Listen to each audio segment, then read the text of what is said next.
Halo sobat, selamat datang kembali di channel ini. Bagaimana kabar kalian semua? Semoga dalam keadaan sehat selalu. Dan diberi kelancaran dalam segala aktivitasnya. Masih bersama saya Om Jo, akan menjelaskan alur cerita film. Kali ini saya sudah merangkum alur cerita film Jet Li yang sudah langka di televisi berjudul Hitman. Rilisan tahun 1998. Bercerita tentang pencarian sosok pembunuh yang sangat terkenal yang mempunyai julukan Malaikat Pembunuh. Bagaimanakah alur cerita dari film ini? Yuk kita langsung saja masuk alur ceritanya. Langsung saja sebelum masuk ke ceritanya seperti biasa siapkan kopi dan selinting tembakau, untuk menemani kalian dalam menonton alur cerita film ini. Dan sekarang kita masuk, intro.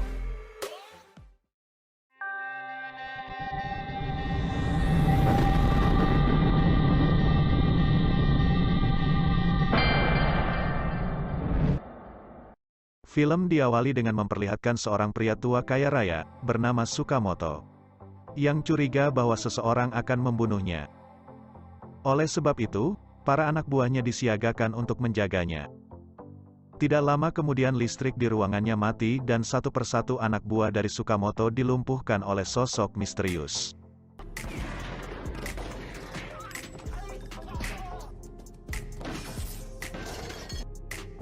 Benar saja, sosok misterius itu dari awal memang mengincar nyawa Sukamoto. Saat itu Sukamoto mencoba mengancamnya, dengan mengatakan bahwa dirinya telah menyiapkan sayembara dengan menyediakan hadiah besar bagi siapapun yang dapat menemukan orang yang hendak membunuhnya. Namun perkataan itu tidak dipedulikan dan akhirnya Sukamoto langsung dibunuh. Beralih ke seorang pemuda bernama Fu, yang sedang berbelanja kebutuhan di sebuah toko. Terlihat bahwa dirinya sangat miskin karena mengejar uang receh yang jatuh dengan segenap kemampuannya.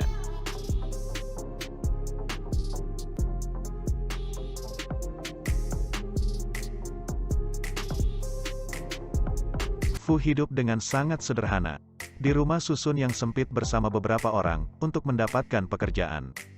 Karena orang-orang tersebut merupakan preman bayaran.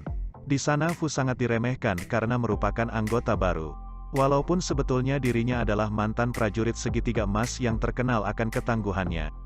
Di sisi lain cucu dari Sukamoto yang bernama Eiji sedang berdoa atas kematian kakeknya. Dan sangat berambisi untuk membalaskan kematiannya. Bahkan larangan dari ayahnya sendiri diabaikan olehnya, demi membalas dendam. Di kantor polisi, seorang detektif bernama Saimen sedang memata-matai aktivitas Eiji dalam kediaman Sukamoto. Bahkan Fu juga hadir di sana, untuk mendapatkan suatu pekerjaan yang ia ketahui dari temannya. Namun dirinya tidak diterima, karena tidak memiliki undangan. Untungnya datang seseorang yang menolongnya. Dia bernama Norman, yang dikenal dengan julukan Crocodile Man. Setelah menanyakan beberapa hal kepada Fu, akhirnya Norman mengajaknya bergabung dan masuk untuk mengikuti sebuah pertemuan. Ternyata pertemuan itu memang sebuah tawaran pekerjaan, yakni sayembara yang masih berlaku untuk menemukan siapa yang bermaksud membunuh Sukamoto. Walaupun Sukamoto telah tewas, dirinya telah memberi wasiat kepada manajer dana, bernama Martin, untuk menyelenggarakan sayembara ini, dan barang siapa yang berhasil membunuhnya akan mendapatkan $100 juta. Namun pertemuan itu tidak berlangsung lama karena Saimen beserta kepolisian datang dan membubarkan paksa pertemuan itu. Di luar dugaan ternyata cucu Sukamoto bernama Eiji telah mengikuti sayembara itu dan sangat berambisi untuk memenangkan hadiahnya. Bahkan dirinya bersedia membayar mahal untuk informasi yang Martin ketahui. Informasi itu merupakan sebuah petunjuk, yakni uang kertas militer dari Perang Dunia Kedua yang ditemukan di tubuh kakeknya saat terbunuh. Di sisi lain rekaman pembunuhan itu ternyata masih tersisa. Walaupun hanya mereka bagian belakang tubuhnya. Dan hanya tinggal menunggu waktu sampai komputer berhasil memindai dari kecocokan tubuh. Norman dan Fu langsung membicarakan tentang pembagian hasil jika mereka memenangkan sayembara itu. Dan untuk memastikan kehebatan Fu, Norman akhirnya mengujinya dengan mencari masalah di sana. Ternyata kehebatan Fu benar adanya, walaupun tetap memiliki kelemahan yaitu tidak ingin menyakiti wanita. Norman yang kini telah yakin atas kehebatan Fu, akhirnya memberikan sebuah pakaian agar terlihat seperti seorang pembunuh profesional. Kemudian ketika mereka berdua sedang makan, Norman mendapatkan tawaran pekerjaan untuk membunuh seseorang. Dan akhirnya mereka berdua langsung pergi ke tempat target berada, yang kini sedang berada di taman hiburan. Ketika Norman sedang mencari targetnya, Fu membantu seorang anak kecil untuk memenangkan sebuah hadiah dari sebuah permainan. Namun ternyata target yang harus dibunuh itu adalah ayah dari anak yang dibantu oleh Fu. Tentu saja saat hendak membunuhnya, dirinya langsung mengurungkan niatnya. Ternyata ada pembunuh lain di sana, mereka semua adalah teman sekamar dari Fu. Akhirnya tanpa berpikir panjang, Fu mencoba menolong target yang harusnya dia bunuh, walaupun harus diakhiri dengan kematian teman-temannya.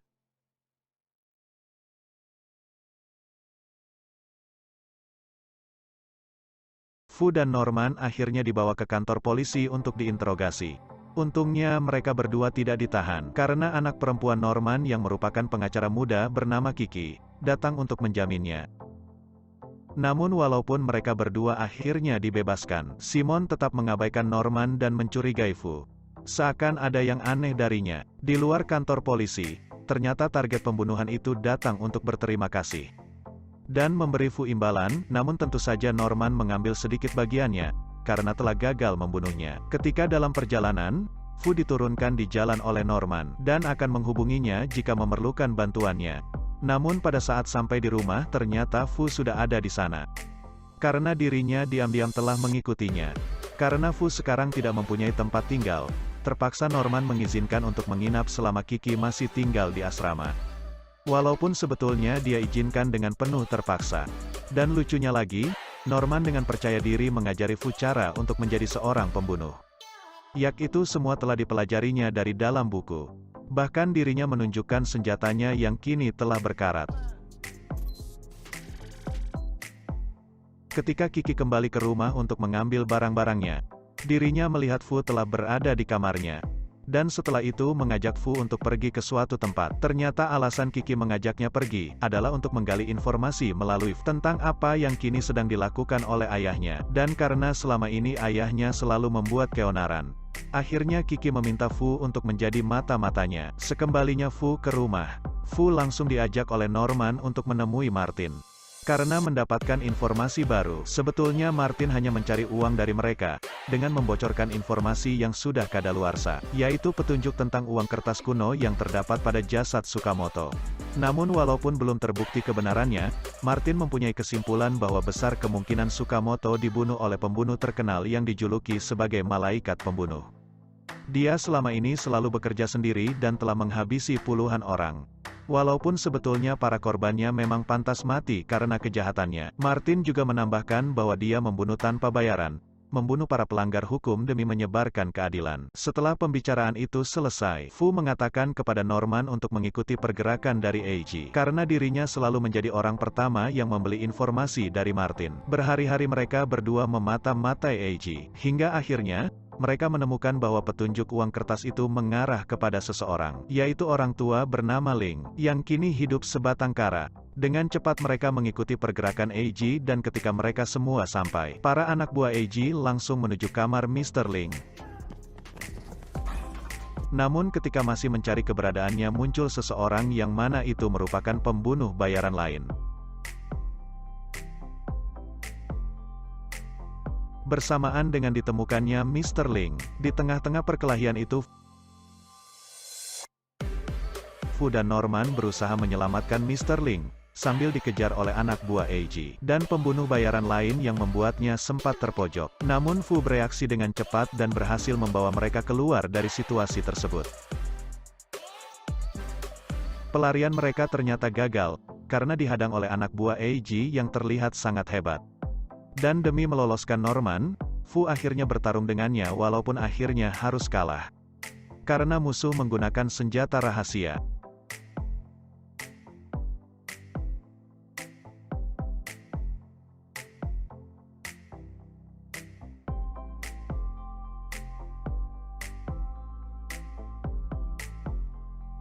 Di sisi lain, Norman gagal melarikan diri karena tertangkap oleh Eiji. Di sini Norman bertingkah aneh dengan berbicara sesuatu kepada Mr. Ling. Yang ternyata Mr. Ling telah tewas akibat serangan jantung pada saat pengejaran tadi. Namun untungnya mereka berdua dilepaskan, karena menurut Eiji mereka tidak layak untuk dibunuh. Setelah kejadian itu Norman akhirnya menceritakan, mengapa dirinya bisa mengenal Mr. Ling. Suatu ketika Norman membaca sebuah iklan yang membutuhkan seorang pembunuh. Ketika itu Norman sedang membutuhkan uang, yang akhirnya menemui si pemasang iklan. Yaitu lelaki tua tadi, dia menginginkan Norman untuk membunuh Sukamoto, yang telah membunuh keluarganya saat perang. Dan bayarannya adalah sekantong uang kertas zaman perang, yang ditukar menjadi $2.000.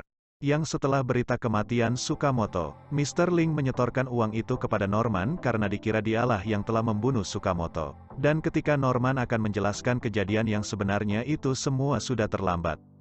Beralih ke Eiji saat dirinya sedang mencari petunjuk, dirinya menemukan fakta bahwa sehari setelah kematian Sukamoto, Mr. Ling memindahkan dananya ke rekening Norman, yang membuat Norman dikira adalah malaikat pembunuh, yang telah membunuh Sukamoto.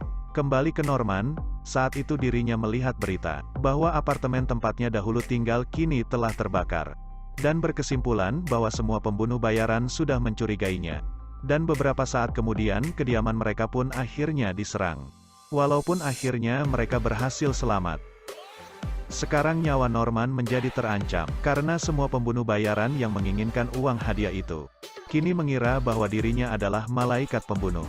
Tetapi faktanya komputer yang kini berhasil mengenali sosok pembunuh dari sisa rekaman adalah detektif Simon. Yang ternyata dialah sosok malaikat pembunuh yang telah membunuh Sukamoto. Singkat cerita, Norman dan menghadiri pesta yang diselenggarakan oleh orang tua David. Bahkan Simon pun hadir di sana. Karena dirinya mengkhawatirkan nyawa Kiki yang kini menjadi terancam. Dan karena perkataan itulah Fu menjadi curiga bahwa Simonlah malaikat pembunuh yang sebenarnya. Karena dirinya mengetahui bahwa Norman tidak bersalah. Norman yang kini merasa hidupnya tidak lama lagi, akhirnya membuat Kiki bangga atas kejujurannya di depan keluarga David. Dan karena itulah Kiki akhirnya meninggalkan David demi membela harga diri ayahnya. Fu kemudian mempunyai siasat dan menghubungi Martin untuk menyiapkan uang sayembaranya. Dan ketika mereka berdua telah sampai, Fu langsung menembak Norman dan memastikan uang itu dibayarkan kepadanya. Namun kecurigaannya ternyata benar, bahwa Martin sebetulnya berada di bawah tekanan Eiji. Karena uang sayembara itu hanyalah sebuah alasan, bahwa apapun yang terjadi uang itu akan menjadi milik Eiji. Seketika itu, pertarungan langsung terjadi di sana. Untung saja saat mereka berdua terpojok, Simon mendatang untuk menolong mereka.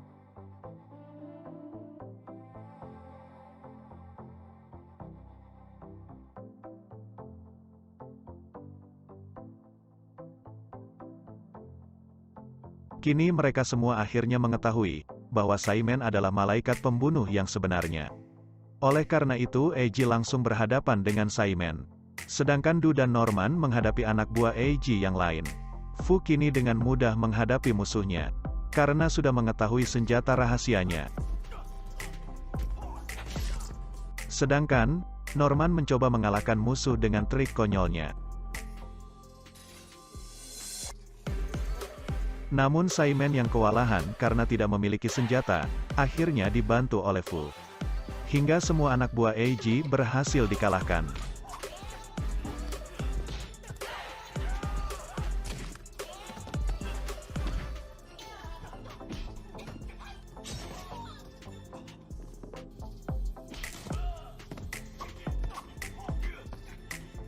Namun di akhir pertarungan, Eiji akhirnya terbunuh oleh senjatanya sendiri.